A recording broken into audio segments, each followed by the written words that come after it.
Good morning everyone. एक बार फरी તમારું સ્વાગત છે ફર્સ્ટ ક્લાસ એકેડમીની નવી ક્લાસ ઉપર। આજે આપણે પર્યાવરણ અને ઇકોલોજીના બીજા ચેપ્ટર ઉપર આવી ગયા છીએ।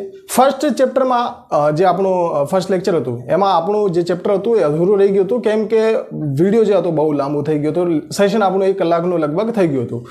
તો પહેલા સેશન જે હતું આપણું વ્હાઇટ બોર્ડ ઉપર ન હતું, હવે આપણે જે બોર્ડ ઉપર લઈ આવીએ છીએ।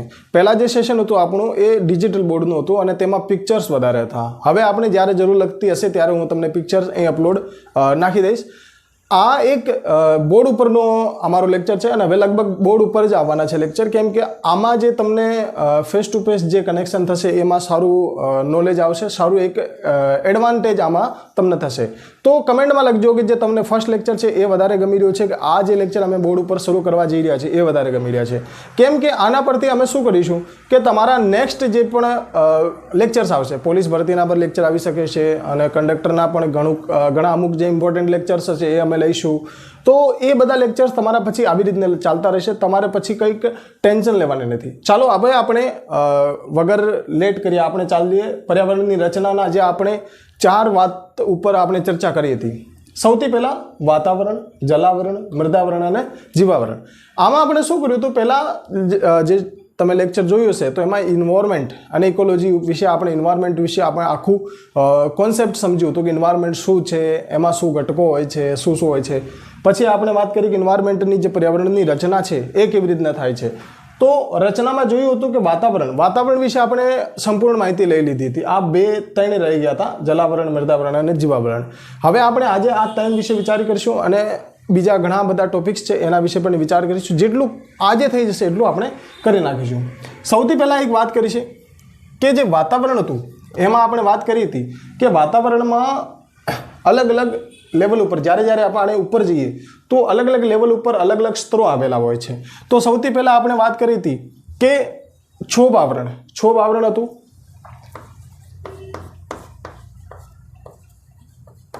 છોભ આવરણ, અને એના પછી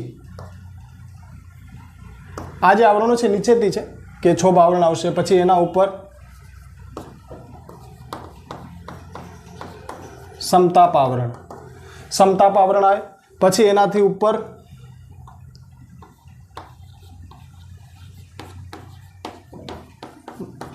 મધ્યાવરણ, પછી એનાથી ઉપર જઈએ આપણે ત્યારે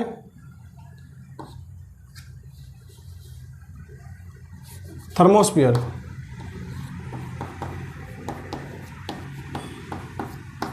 ઉષ્માવરણ અને પછી એક્સોસ્ફિયર એટલે બાહ્ય આવરણ।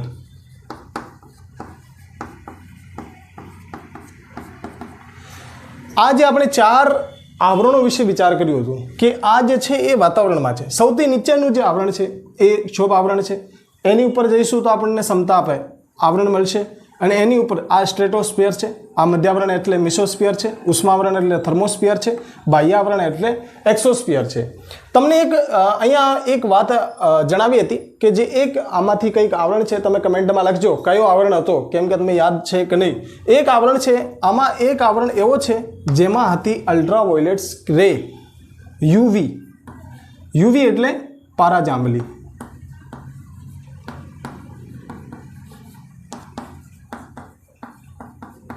કિરણો, આ જે પારાજાંબલી કિરણો હતી આમાંથી એક આવરણમાં હતી, જેને યાદ હશે એ લખી નાખશે કમેન્ટમાં। યુવી એટલે અલ્ટ્રાવાયોલેટ કિરણો, પારાજાંબલી કિરણો એક આવરણમાં હતી। એના વિશે મેં ઘણી માહિતી આપી નથી તમને, કેમ કે મેં કીધું કે નેક્સ્ટ જ્યારે આપણે આગળ વધીશું ત્યારે બધી જાણકારી લઈશું, કેમ કે એક વખત તમે એક જ વસ્તુની બધી જાણકારી લેશો ને તો તમને એ હજમ થશે નહીં, કેમ કે આ જે શિક્ષાનો નિયમ છે। તો અલ્ટ્રાવાયોલેટ યુવી પારાજાંબલી કિરણો છે એની આપણે ચર્ચા કરી હતી કે એમાં 3 પ્રકારની કિરણો હોય છે, યુવી એ, યુવી બી અને યુવી સી। યુવી અલ્ટ્રાવાયોલેટ એ ટાઈપ કિરણો, અલ્ટ્રાવાયોલેટ બી ટાઈપ, અલ્ટ્રાવાયોલેટ સી ટાઈપ। આ 3 ટાઈપની કિરણો આપણે તમને એક હોલોગ્રામ પણ બતાવ્યો હતો, મેં પિક્ચર્સ પણ બતાવી હતી। એમાં એ ટાઈપની કિરણો હતી, આવી રીતને પૃથ્વી બની હતી અને આમાં જે આવરણો બન્યા હતા આવી રીતને। તો એક આવરણ હતું આમાં, જેને આન્સર લાવ્યું એ જોઈ લેજો। સમતાપ આવરણ હોય છે, સમતાપ આવરણ, ઠીક છે। समताप आवरण में शू है आ अल्ट्रावायोलेट किरणों पाराजांबली किरणों ने સોરી ઓઝોન સ્તર હોય છે અલ્ટ્રાવાયોલેટ કિરણોને રોકવાવાળું. તો આમાં શું હોય છે? સમતાપ આવરણમાં શું હોય છે? ઓઝોન સ્તર. ઓઝોન સ્તર શું કરે છે કે જે અલ્ટ્રાવાયોલેટ કિરણો સૂર્યમાંથી આવતી હોય છે એને શું કરે છે? એ અસર ઓછી કરે છે. અસર ઓછી કરે છે એના લીધે શું થાય કે આપણે ધરતી ઉપર એ કિરણો પહોંચી શકતા નથી. અને જ્યારે તમને હોલોગ્રામ બતાવ્યો હતો ત્યારે આ સૂર્ય છે એમાંથી કિરણો આવતી હતી આવી રીતના. તો આ હતી સી, આ હતી બી અને આ હતી એ. તમને ખબર છે એ કિરણો પૃથ્વી પર આવતી હતી, બી નથી આવતી, ઓછી આવતી હતી, સી બિલકુલ નથી આવતી હતી. તો આ ના આવવાનું કારણ છે ઓઝોન સ્તર. ઓઝોન સ્તર આપણને આ હાનિકારક કિરણો છે અને હાનિકારક કિરણોથી આપણને ઓઝોન સ્તર સહાય કરે છે, મદદ કરે છે આને પૃથ્વી પર પહોંચતા.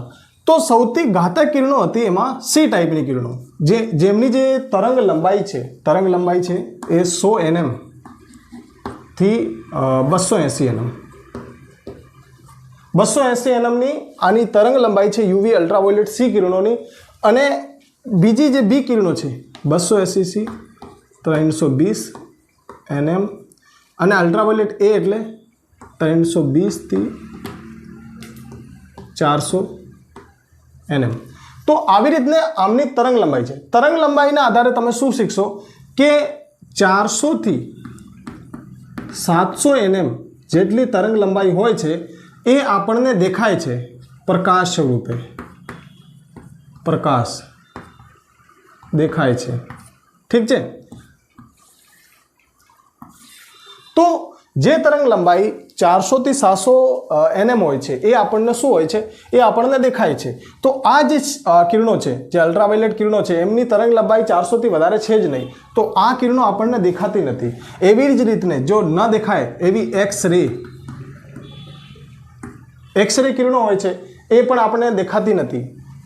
યુવી અલ્ટ્રાવાયોલેટ કિરણો છે એ બી આપણને દેખાતી નથી. અને ગામા કિરણો પણ આપણને દેખાતી નથી. તો આ જે રેસ છે, આ કિરણો છે એ આપણને દેખાતી નથી. અને આનાથી વધારે જે 400 થી 700 nm છે એ પ્રકાશ સ્વરૂપ આપણને દેખાય છે. તો આમાંથી ઘણી બધી કિરણો આપણા યુઝ માટે લઈએ છીએ આપણે. એક્સરે 6 કિરણો કહીએ ગુજરાતીમાં. તો એક્સરે રેસ તમે જોશો તો એક્સરે આપણા એક્સરે માટે યુઝ થાય. વધારે એક્સરે કરવાથી પણ તકલીફ થઈ શકે છે, કેમ કે આ જે કિરણો છે એ જે આપણને દેખાતી નથી એ કિરણો કંઈક ને કંઈક સ્વરૂપે થોડું ઘણું આપણને નુકસાન કરે છે. અલ્ટ્રાવાયોલેટ સી કિરણો સૌથી ઘાતક છે. ક્યારે પણ જો પૂછાઈ જાય તો અલ્ટ્રાવાયોલેટ સી કિરણો છે એ સૌથી વધારે ઘાતક કિરણો છે. અને બી એનાથી ઓછી એ છે એ થોડીક વધારે ઘાતક નથી. લગભગ એ એવરેજ છે, એ પૃથ્વી પર પહોંચી જાય છે. તો એવી જ રીતને તમે જોશો કે આપણને કિરણોની ઘણી શરીર ઉપર, ઘણી સજીવો ઉપર ઘણી અસર પડે છે. કેમ કે આપણે જ્યારે જોઈએ કે આપણને જુઓ પ્રકાશ ન મળે તો શું થાય કે રોગચાળાની પરિસ્થિતિ આવી શકે છે. કેમ કે જે પ્રકાશ આપણને મળે છે, આપણા શરીરને જે એનર્જી એમાંથી મળે છે એ ઘણી આપણને કામ લાગે છે. તો અલ્ટ્રાવાયોલેટ સી કિરણો, બી કિરણો પણ ઘાતક હોય છે. તો આ કિરણો શું કરે છે? વનસ્પતિ જીવન પર ઘણી અસર કરે છે, આપણા જીવન પર ઘણી અસર કરે છે. વનસ્પતિ જીવનમાં જો આ કિરણો પહોંચી જાય છે તો જ્યારે પણ ફળદ્રુપ થાય કે ક્યારે પણ વનસ્પતિને ફળ લાગશે, ક્યારે પણ એવું થશે તો આ કિરણોથી શું થશે કે જે ફળ છે એ બધા બગડવા લાગશે. તો એમનું જે વિકાસ છે એ થઈ નહીં શકે. કેમ કે તમને ખબર છે કે જ્યારે પણ હવે આજકાલ તમે જોશો કે ગ્લોબલ વોર્મિંગ કેટલી વધારે થઈ ગઈ છે. ગ્લોબલ વોર્મિંગનો આંકડો ઉપર જઈ રહ્યો છે. તો તાપમાન કેટલું વધારે વધી રહ્યું છે. આ બધું થઈ રહ્યું છે ઓઝોન સ્તરને જે નુકસાન થઈ રહ્યું છે. ઓઝોન સ્તરને નુકસાન થવાથી પારાજાંબલી કિરણો છે, આવી જે ઘાતક કિરણો છે એ પૃથ્વી પર કંઈક ને કંઈક સ્વરૂપે પહોંચવા લાગી છે. તો આપણે જે છીએ જે આ કિરણોને આપણે ન્યોતો આપી રહ્યા છીએ અને આવી જ રીતના આ કિરણો છે આપણને તકલીફ કરે. તો આપણે વાત કરી क्षोभ आवरण, समताप आवरण, मध्यावरण, उष्मावरण, बाह्यावरण. અને આ આવરણથી આપણે વાત કરી કે ઓઝોન સ્તર સમતાપ આવરણમાં હોય છે, એમાં પારાજાંબલી કિરણો હોય છે. આ બધી કિરણો આપણે વાત કરી. તો આ વસ્તુ તમને ખબર પડી ગઈ. હવે આપણે વાત કરીએ જલાવરણ વિશે. જલાવરણ વિશે આ આખું તમને સમજાવી દીધું હતું મેં, આ બધા પોઈન્ટ્સ. હવે આપણે વાત કરીશું જલાવરણ વિશે. બીજો ટોપિક જલાવરણ. જલાવરણમાં આપણે વાત કરીશું કે જલાવરણ પૃથ્વી ઉપર શું હોય છે. તો જલાવરણ વિશે તમને એટલું ખબર હશે કે જે જળ છે ભૂમિ ઉપર, જે બધું જળ છે એ બધું જલાવરણમાં આવે છે. એનાથી વધારે તો જલાવરણમાં કશું નથી. પણ એવું આપણને ખબર પડવું જોઈએ કે જળ કેટલું છે, કેટલા %, ક્યાં છે, કેટલું ક્યાં છે. સૌથી પહેલાં જળ બને કેવી રીતના? જળ જે બને છે એ હાઇડ્રોજન અને ઓક્સિજનના અણુના સહસંબંધથી બને છે. હાઇડ્રોજનના 2 અણુ હશે અને ઓક્સિજનનો 1 અણુ, H2O એટલે જળ. જળ એટલે H2O. આનું જે રાસાયણિક ફોર્મ છે H2O કહીએ આપણે, તો જળ એટલે H2O. એક ઇન્ટરેસ્ટિંગ વાત અહીંયા છે કે જળ જે છે, આ જુઓ, આ હું હવે ટોપિક લગાવીશ એકદમ પોઈન્ટ ટુ પોઈન્ટ, જેમ કે તમારે નોટ્સ હોય ને કે તમે વાતાવરણ લખ્યું એની આગળ આ બધું પહેલાં જ્યારે તમે પાછલી ક્લાસ લીધી હશે તો આ લખી નાખજો. પછી વાતાવરણમાં સમતાપમાં ઓઝોનમાં આ કિરણો છે એવી રીતના લખી નાખજો. હવે આપણે જલાવરણ લખીએ, જલાવરણ લખજો, પછી આવી રીતના એનું ડિટેલ લખી નાખજો. આપણે એવી રીતના લખીએ. જુઓ, 1 મિનિટ, ચાલો આપણે એકદમ નોટ વાઇઝ આપણે લખી નાખીએ. આ થઈ ગયું આપણું કમ્પ્લીટ. હવે આપણે બીજા ટોપિક વિશે વાત કરીશું, જલાવરણ. આ બોક્સમાં આપણે જલાવરણ વિશે લખીશું, પછી બીજા જે આવરણ છે એના વિશે લખીશું. જલાવરણ છે એમાં જલ હોય છે, એ બધાને ખબર છે.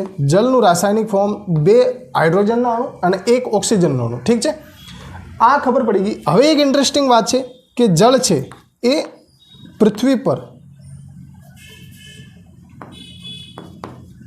અચલ માત્રામાં હોય છે. અચલ માત્રામાં એટલે કે જે જળ છે એ પૃથ્વી પર અચલ હોય છે. અચલ એટલે કે એની માત્રા ક્યારેય વધતી નથી, ક્યારેય ઘટતી નથી. જો એના ફોર્મ્સ બદલાઈ જશે, ફોર્મ્સ એટલે એનું સ્વરૂપ બદલાઈ જશે. સ્વરૂપ કેવી રીતે બદલાશે કે જ્યારે જળ પૃથ્વી પર હશે, કે જ્યારે જળ નદીમાં કે સરોવરમાં હશે તો ગરમી વધારે થશે તો એનું વાષ્પોત્સર્જન થશે અને એ ક્યારે ઉપર જશે. ઉપર જશે એટલે એ વરાળ સ્વરૂપે હવામાં રહેશે, વાદળ સ્વરૂપે રહેશે અને પાછું ક્યાંય ને ક્યાંય બીજા સ્થળે જ્યારે વાદળો પહોંચશે ત્યારે એ પાછું ધરતી ઉપર પાછું આવશે. અને જ્યારે પણ નદીઓ હિમ પીગળાઈ રહ્યા છે, આપણા જે હિમપહાડ છે, પર્વતો છે એ પીગળાઈ રહ્યા છે, તો એ બધું જળ પાછું સમુદ્રમાં જઈ રહ્યું છે, તો સમુદ્રનું સ્તર ઊંચું થઈ રહ્યું છે. આવી રીતને જે પૃથ્વી છે, પૃથ્વીમાં અચલ માત્રા હોય છે. જળની માત્રા કેટલી હોય છે? કોઈક એવું MCQ પણ પૂછાઈ શકે છે કે જળની માત્રા પૃથ્વી પર કેવી છે? વધારે છે, વધારે થાય છે. દિવસે દિવસે કેવી રીતના પરિવર્તન થઈ રહ્યું છે? વધારે થઈ રહ્યું છે દળમાં, ઓછો થઈ રહ્યો છે, કે પછી માત્રા અચળ છે, કે એવું કંઈક ઓપ્શન આવી જાય છે, એ તમારે યાદ રાખવાનું છે. હવે આપણે વાત કરી, જળ H2O છે, અચલ માત્રા છે અને જળ જે વસ્તુ છે એ અકાર્બનિક છે.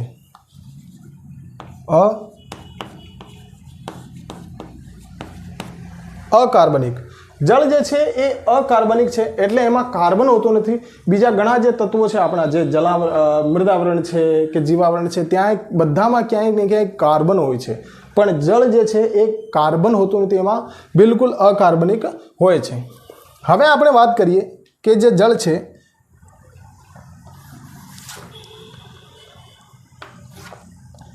જળ છે એની પૃથ્વી ઉપર માત્રા કેટલી છે? માત્રામાં આપણે જોઈશું કે જળ પૃથ્વી ઉપર 71% છે.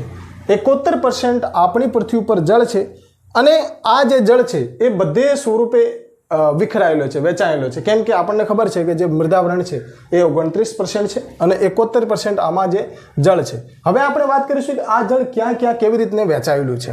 જો 71% છે એમાંથી 71% માંથી તમે જોશો કે 96.5%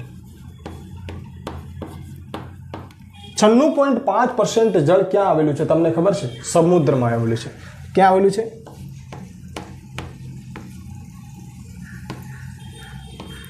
છન્નું 96.5% જળ છે સમુદ્રમાં આવેલું છે અને આમાંથી 1.7% જળ જે છે એ ભૂજળ સ્વરૂપે છે. 1.7% જળ જે છે એ ભૂમાં છે, જમીનમાં છે અને પાછું 1.7% જળ જે છે એ ગ્લેશિયર સ્વરૂપે છે. ગ્લેશિયર શું? ક્યાંક જે અંટાર્કટિકા છે, ધ્રુવો છે, તેમાં શું હોય કે બરફ સ્વરૂપે આ જળ જે છે આવેલું છે. તો જળ ટોટલ 71% છે, 96.5% સમુદ્રમાં છે, 1.7% ભૂજળ છે, 1.7% ગ્લેશિયર છે. ગ્લેશિયર એટલે બરફ સ્વરૂપે ધ્રુવો પર આવેલું છે. તમે જોશો કે આટલા બધા જળમાં જુઓ 1.7% જળ ભૂ પર છે, જો 96.5% સમુદ્રમાં છે એ જળ આપણે કામ લાગતું નથી, કેમ કે એ તો ખારું જળ છે. ખારું જળ એટલે ઔદ્યોગિક પ્રવૃત્તિઓમાં કંઈક સ્વરૂપે કામ લાગે, પણ આપણા પીવામાં એ બિલકુલ કામ નથી લાગતું. તો આવી રીતની જે જળ છે એ વહેંચાયેલું છે. તો જળ જુઓ, હવે તમે આનું પર્સન્ટ હિસાબે જોશો તો તમને ખબર પડશે કે પીવા માટે તો જળ બહુ ઓછું છે. પીવા માટે તમે જોશો તો જળ આપણી પાસે ફ્રેશ જળ સ્વરૂપે છે 2.5%, આમાંનું 71%નું 2.5%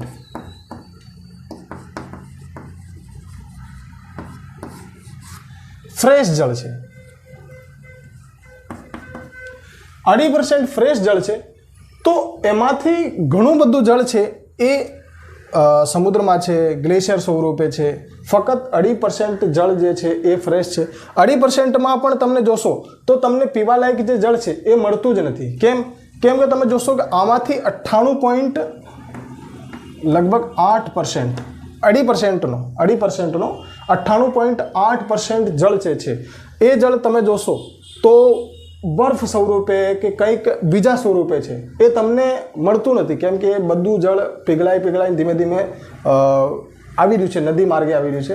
તો એ જળ બરફ સ્વરૂપે છે અત્યારે. તો એ શું છે? બરફ સ્વરૂપે છે. તો પાછળ લગભગ કેટલું વધશે? 0.3% જળ છે એ ભૂજળ છે. એમાંથી સરોવરમાં છે, નદીઓમાં છે, નદીમાં છે. તો આવી રીતને જે જળ છે એ આખું વહેંચાયેલું છે. તો ફક્ત 2.5% જળ જે છે આપણા પીવાલાયક છે. તો પણ આટલું 2.5% જળ પણ આટલી બધી જે આપણી આખી સમાજ છે, આખું પૃથ્વી છે એને પોષણ કરી રહ્યું છે. આ બધું 2.5% જળ. જો 96.5% જો જળ આપણી પૃથ્વી ઉપર ફ્રેશ હોત તો આપણે ક્યાં પહોંચી ગયા હોત? કેમ કે જ્યારે પણ કોઈક ઔદ્યોગિક પ્રવૃત્તિ કરવા જઈ રહ્યા છીએ, જ્યારે પણ આપણે આગળ વધવા જઈ રહ્યા છીએ, આ મુદ્દા સામે આવી જાય છે કે જળની માત્રા ઓછી થઈ રહી છે. હવે તમે જોશો કે ગુજરાત હોય કે ભલે રાજસ્થાન હોય, મહારાષ્ટ્ર, મધ્યપ્રદેશ, બિહાર, ભોપાલ, મધ્યપ્રદેશ, કંઈ પણ હોય છે, તો તમે જોશો કે જે જળ છે એ ક્યાંય ને ક્યાંક એવી પરિસ્થિતિ વર્ષમાં બની જાય છે કે 2 મહિના કે 3 મહિના એવા તો બની જાય છે કે તેમને પીવા માટે પણ 2 કિલોમીટર 10 કિલોમીટર સુધીની પેદલ જઈને પછી આ જળ લેવા જવું પડે છે. તો આ બધી સમસ્યાઓ છે એ એના જ લીધે છે. ગ્લોબલ વોર્મિંગ છે, બળી રહી છે, બળી રહી છે. ઓઝોન સ્તર જે છે એ આજે ઔદ્યોગિકરણના લીધે, એસીઝના અને આવા બધા ઘણા વસ્તુઓ છે એના લીધે ઓઝોન સ્તર કપાઈ રહ્યું છે, અપઘટન થઈ રહ્યું છે. તો અલ્ટ્રાવાયોલેટ કિરણોના લીધે આના જે પૃથ્વી પર પહોંચી રહી છે, તાપમાન વધી રહ્યું છે. આ બધા જે મહત્વના સ્વરૂપ હોય, કેમ કે તમને ખબર છે જળ તો અચલ છે, આપણને ખબર છે જળ અચલ છે, પણ એની માત્રાઓ બદલાઈ રહી છે. જળ હવે ઉપર પહોંચી ગયું છે અને સમુદ્રમાં વરસાદ થઈ ગયો તો પછી આપણને એ જળ કામ ના લાગે, કેમ કે બધું જળ જે છે એ ખારું થઈ ગયું છે. ઘણી એવી ટેકનોલોજી ચાલી રહી છે કે જે સમુદ્રના આ 96.5% જળ છે એને રિકવર કરીને ફ્રેશ જળમાં લેવાઈ જશે, પણ એમાં એક કોસ્ટિંગ બહુ વધારે છે. તો કોસ્ટિંગના લીધે પણ આ બધું આપણને જોવા મળી રહ્યું છે અને એની પ્રોસેસ પણ બહુ એક તરીકે ઉર્જા ખર્ચી શકાય એવી પ્રોસેસ છે. તો એ આપણને કામ ના લાગે. તો જલાવરણ વિશે આટલું જ મહત્વનું છે. જળ H2O છે, અચલ માત્રા છે, અકાર્બનિક છે. હવે આપણે વાત કરીશું, જલાવરણ પતી ગયું, મૃદાવરણની વાત કરીશું. તો આપણે અહીંયા લખીશું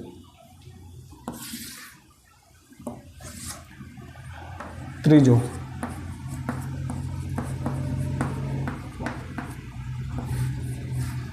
મૃદાવરણમાં એમ તો કશું વધારે છે નહીં, કેમ કે આજે આપણે જે ચર્ચા કરી રહ્યા છીએ એ એકદમ શોર્ટ સ્વરૂપે કરી રહ્યા છીએ. પછી જલાવરણ, પછી આપણે વનસ્પતિ સ્વરૂપે જઈશું, વનસ્પતિ પછી આપણે વન્યજીવો સ્વરૂપે જઈશું. તો આપણે ઘણા આગળ જઈશું ત્યારે આપણને આ બધી જે જાણકારી છે એ વધારે ને વધારે ક્લિયર થતી દેખાશે.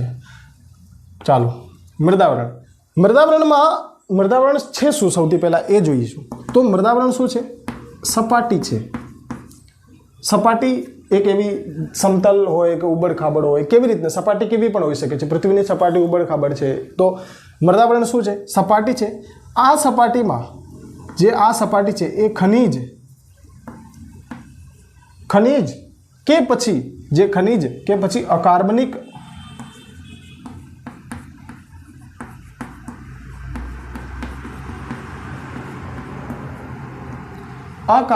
તત્વો કે પદાર્થોથી બનેલી છે. એને શું કહેવાય છે? મૃદા. અને આ બધું મળીને બને છે મૃદાવરણ. તો એક એવી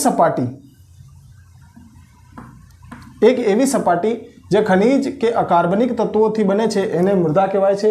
અને આના જ વિશાળ સ્વરૂપ જ્યારે બને છે પૃથ્વી પર, આખા સ્વરૂપને મૃદાવરણ સ્વરૂપે કહેવામાં આવે છે, કેમ કે એમાં બધું આવી ગયું છે, મૃદામાં બધું આવી ગયું છે.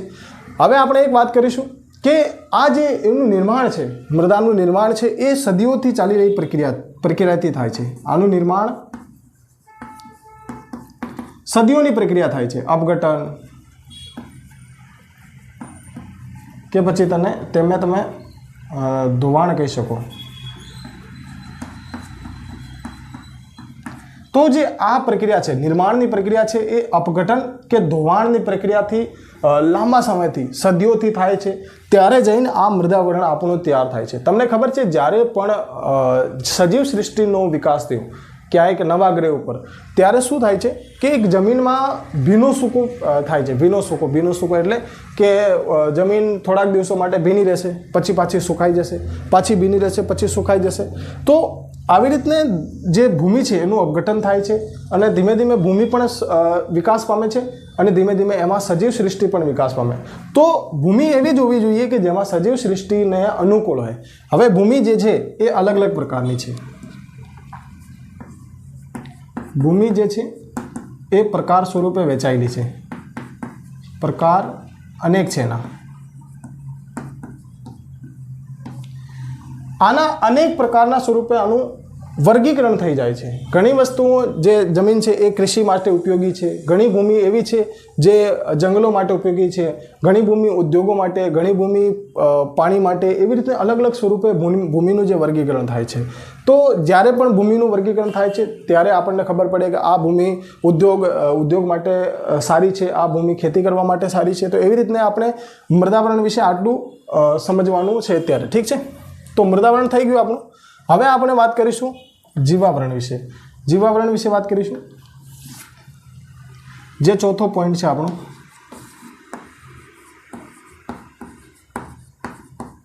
જીવાવરણ આપણે વાત કરીશું તો જીવાવરણનું અર્થ શું થાય છે કે જે જીવિત વસ્તુઓનું આવરણ છે,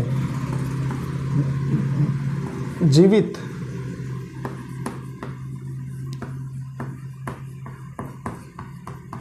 સજીવ સૃષ્ટિ, જે જીવિત સજીવ સૃષ્ટિ છે એને આપણે જીવાવરણમાં આવરી લઈશું. જે જીવિત સજીવ સૃષ્ટિ છે એમાં આપણે જોઈશું કે મોસ્ટ ઓફ જે જીવિત છે, જે હલનચલન કરી શકે છે, કેમ કે વનસ્પતિ પણ જીવિત વસ્તુ છે પણ એ હલનચલન કરી શકતી નથી. તો જે જીવિત છે, હલનચલન કરી શકે છે, એ મોસ્ટ ઓફ વધારે માત્રા એમની પરપોષી હોય છે.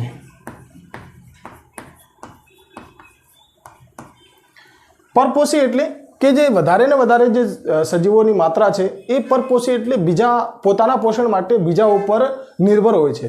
કેમ કે તમે જોશો કે સજીવ સૃષ્ટિમાં વનસ્પતિ આવે છે, વનસ્પતિ પોતાનો ખોરાક પોતાની જાતે કરે છે. તો આવી રીતને જીવાવરણમાં જે હલનચલન કરે છે એ હરિત કણ વગર જે સ્વયંપોષી છે, સ્વયંપોષી, એમાં પણ એ વધારે ને વધારે શું હોય છે? હરિતકણવાળા હોય છે.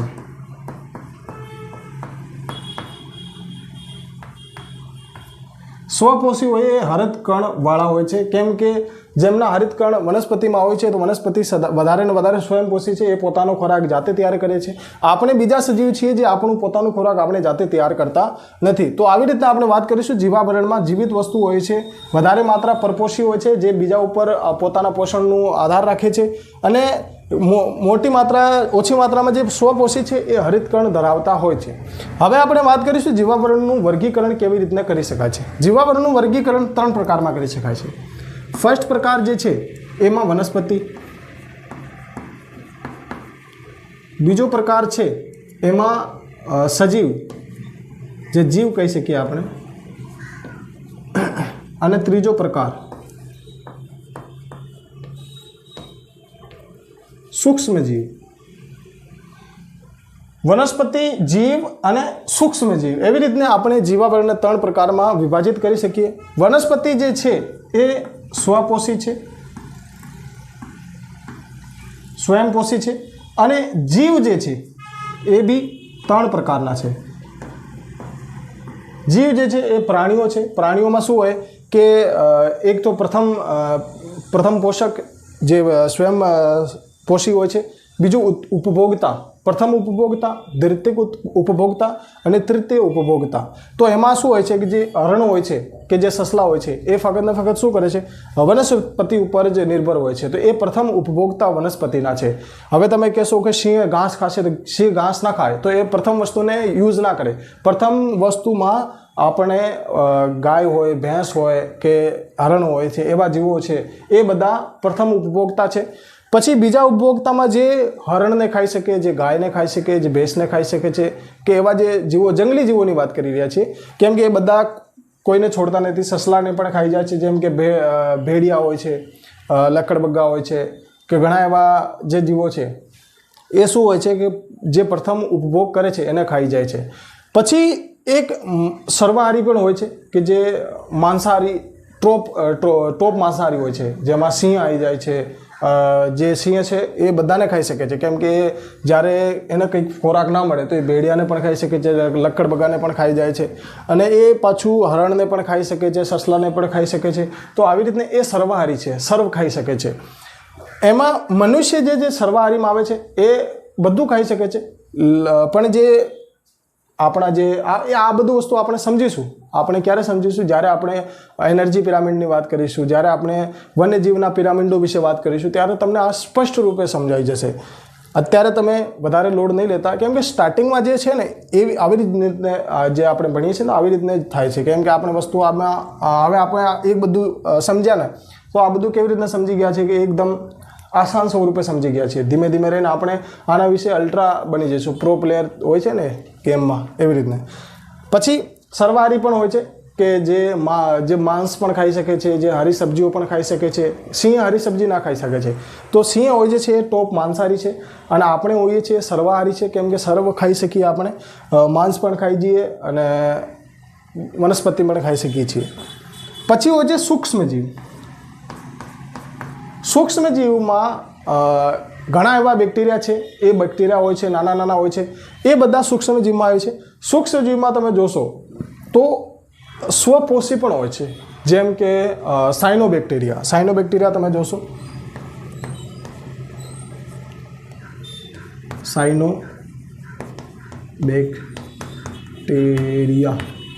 સાયનોબેક્ટેરિયા હોય છે એ સૂક્ષ્મજીવ છે, સૂક્ષ્મ જીવ છે.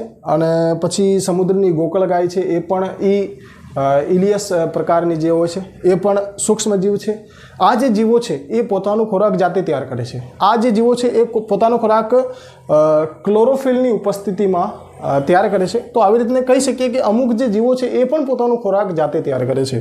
પણ સજીવમાં જીવ સૃષ્ટિ છે, જેમાં આપણા જેવા મોટા મોટા જાનવર છે, પ્રાણી છે, સજીવ છે, એ પોતાનો ખોરાક જાતે તૈયાર કરતા નથી. એ બધા પરપોષી છે.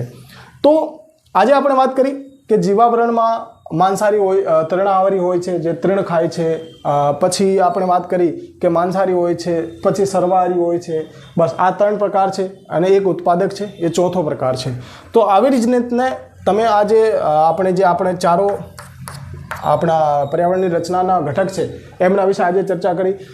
અલ્ટ્રાવાયોલેટ કિરણોની જાણકારી લીધી. આ બધું એકદમ સમજાઈ ગયું છે, કેમ કે આ બધું આમાં થોડું ઘણું વિશે એવું નોલેજ હશે એ બહારથી પણ છે જે બુક્સમાં નથી. આવી જ રીતને આગળ જે ક્લાસો છે એ હવે તમારે બૂસ્ટઅપથી થશે, કેમ કે જે સ્ટાર્ટિંગમાં હોય છે ને ત્યારે સ્ટુડન્ટ ઘણું બધું સમજી શકતું નથી. તો આવી રીતને ધીમે ધીમે શરૂઆત કરવી પડે કે વસ્તુને સમજાવવી પડે. અમે ધીમે ધીમે એકદમ આપણે જ્યારે ચડશું ત્યારે પહાડ ઉપર તો ઉપર સપાટી આવી જશે, તમે ટેન્શન ના લો. પહાડ ઉપર જઈશું તો સપાટી આવી જશે, ત્યાં તમારે એક્સિલેટર વધારી દેવાનું છે. તો હવે જે દિવસો હતા એમાં આપણે લેક્ચર ના લઈ શક્યા હતા કેમ કે થોડીક પ્રોબ્લેમ થઈ ગઈ હતી. હવે આપણા લેક્ચર છે એ રેગ્યુલર આવશે. કોશિશ કરી કે રેગ્યુલર કરીશ તમને, અને 2-3 કે વીકમાં તમારું જે પર્યાવરણ છે એ કમ્પ્લીટ કરાવી નાખીશ. જે કંડક્ટર માટે તૈયારી કરી રહ્યા છે એમને પણ આવવાનું છે, અને જે પોલીસની તૈયારી કરવા જઈ રહ્યા છે એ મિત્રોને પણ ઘણી બધી કલમો વિશે, ઘણા બધા અધિનિયમો વિશે જે આપણે કાલે એક વિડીયો આવ્યો હતો એમાં વાત કરી હતી, એમના વિશે પણ આપણે ચર્ચા કરીશું. તો આજનો સેશન કેવો લાગ્યો એકવાર કમેન્ટ કરજો, લાઇક કરજો વિડીયોને, અને ચેનલને સબસ્ક્રાઈબ કરજો. ધન્યવાદ. જય હિન્દ, જય ભારત.